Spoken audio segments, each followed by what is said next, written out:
Changer des vies. Imagine ceci, vous faites partie d'un groupe de chasse. Tout le monde a eu du succès, sauf vous.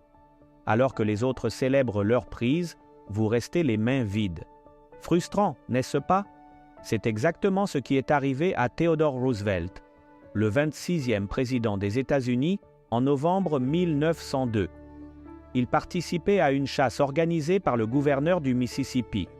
Alors que tous les autres chasseurs avaient capturé un animal, le président n'avait pas eu cette chance. Le gouverneur, voulant éviter que Roosevelt reparte les mains vides, décida de placer un ours sur son chemin. Que feriez-vous dans cette situation? Saisiriez-vous cette victoire facile ou respecteriez-vous la règle d'or de l'empathie? Roosevelt, surnommé Teddy par ses amis, fit quelque chose de remarquable. Il éprouva de la compassion pour l'ours et choisit de l'épargner. Ce simple acte de miséricorde ne resta pas un geste isolé. Il déclencha une série d'événements inattendus. Un caricaturiste nommé Clifford K. illustra cette scène, montrant Roosevelt, surnommé affectueusement Teddy, épargnant l'ours. L'image devint extrêmement populaire et inspira un couple d'immigrants juifs qui décidèrent de créer un ours en peluche en hommage au président, qu'ils appelèrent Teddy's Bear.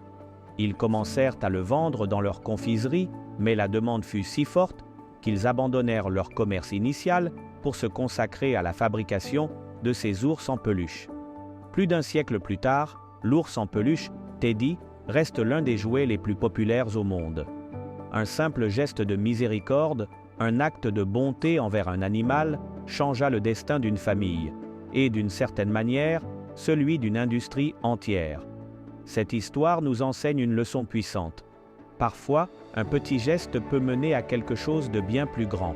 Un acte de bonté peut transformer non seulement votre vie, mais aussi celle des autres, bien au-delà de ce que vous pouvez imaginer. L'impact de la compassion de Roosevelt continue de se faire sentir à travers les générations. Mais cette histoire ne parle pas seulement d'un président ou d'un ours. Elle nous rappelle à quel point nos actions, même les plus simples, peuvent laisser un héritage durable. Peut-être avez-vous aujourd'hui l'occasion de poser un geste de compassion qui pourrait déclencher une chaîne de changements positifs. Quelle action de bonté pourriez-vous entreprendre aujourd'hui pour semer un changement? La vie, après tout, se construit sur ces petits gestes qui ont le pouvoir de faire une grande différence. Il est étonnant de constater combien un seul acte de miséricorde peut avoir un impact, et encore plus remarquable est le plus grand acte de miséricorde de l'histoire, le sacrifice du Christ sur le calvaire. Cet acte d'amour continue de transformer des vies 2000 ans plus tard. C'est un don de grâce qui a touché toute l'humanité. Remercions Dieu pour ce magnifique sacrifice fait pour nous sauver. Ce sont des paroles de vie. Lui qui n'a pas épargné son propre Fils, mais l'a livré pour nous tous, comment ne nous donnerait-il pas aussi tout avec lui? Romains 8:32.